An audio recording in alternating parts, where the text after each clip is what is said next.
E aí galerinha, beleza? Aqui quem fala é o professor Rodrigo Bartz. Nós vamos para mais uma aulinha aí de redação do Enem, beleza? Show! Então olha só, hoje nós vamos ver, os alunos me perguntaram bastante o que era na verdade esse repertório sociocultural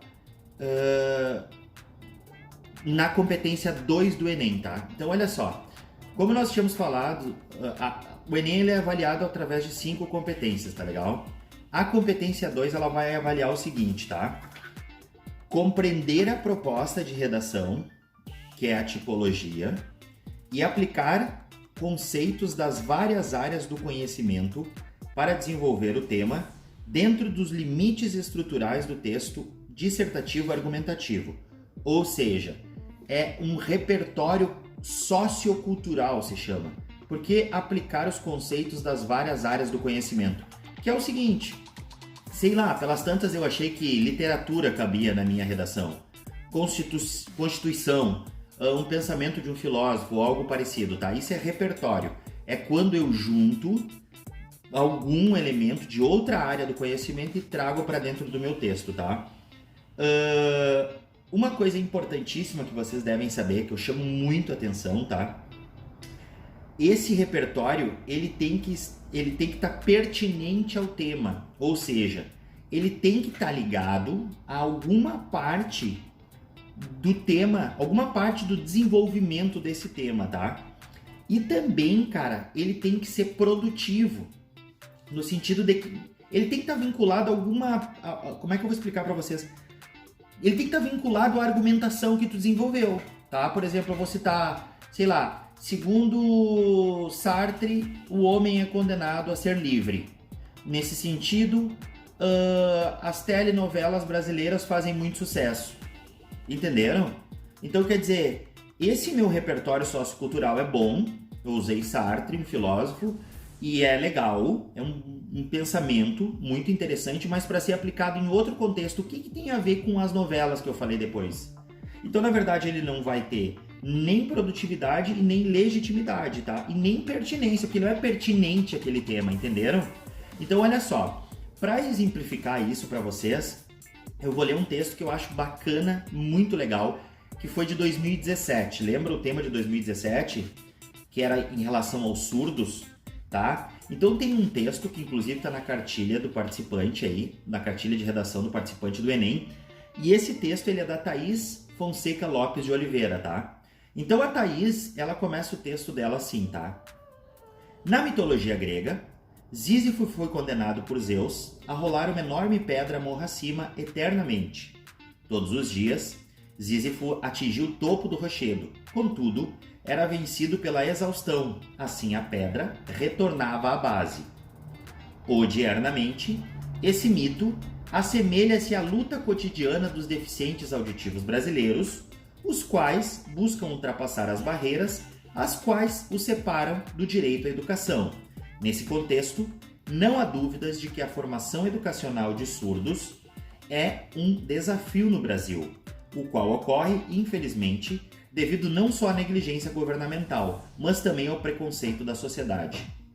Pegou a moral? Pegou? Então te liga só, ela traz... Claro, tu vai me dizer, ai prof, mas não é bem assim o mito. Óbvio que não. Quem está escrevendo um texto é um adolescente, ele tem 30 linhas.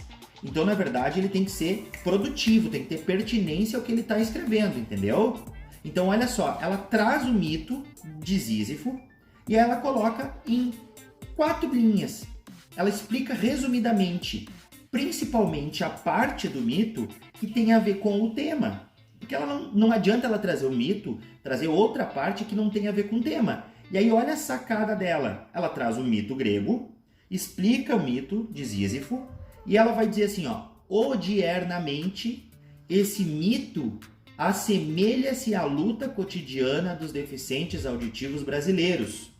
Então, quer dizer, pega o mito, traz para o contemporâneo, que é o hoje, associa ao tema, fiz associação ao tema, tá? E diz o porquê eu citei isso. Ou seja, voltando ao que nós falamos antes, ele tem pertinência, porque ela conseguiu fazer uma ligação coerente, convincente no texto, e ele é produtivo porque faz o texto desenvolver-se. Entenderam, meus queridos? É isso.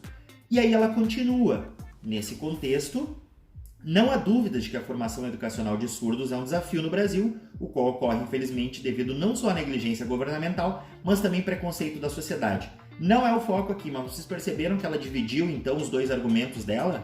Ela disse que isso é um problema que ocorre devido à negligência governamental, que é o que ela vai abordar no desenvolvimento 1. Ela vai dizer que o governo é negligente em relação à educação dos surdos, mas também ao preconceito da sociedade, ou seja, no desenvolvimento 2, ela vai abordar a questão do preconceito da sociedade. Entenderam, meus queridos? Olha como ela termina o texto dela. Portanto, indubitavelmente, medidas são necessárias para resolver esse problema.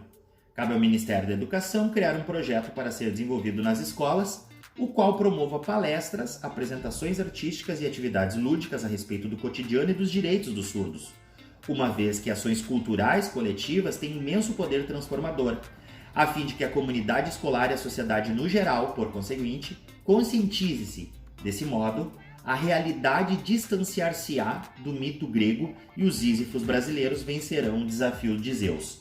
Ou seja, o que a gente pode perceber aqui muito claramente, tá? Que ela retoma esse mito bem no final, tá? Usa uma mesóclise e tal, que é parte dela, mas ficou muito legal. Então vocês viram que dessa forma, ela colocando o resumo no início, fazendo uma ligação ao tema, coerente e convincente, ela dá tanto pertinência a esse repertório sociocultural, como ele se torna produtivo para o texto dela, para o início e para o final. Então, na verdade, esse é um exemplo de repertório sociocultural bem colocado no texto e com certeza ele vai ser bem avaliado. Entenderam, meus queridos? Então tá, qualquer dúvida, pergunta aí, tamo junto, vamos continuar estudando nessa quarentena, aproveita para botar os estudos em dia, beleza? Qualquer coisa, tamo junto.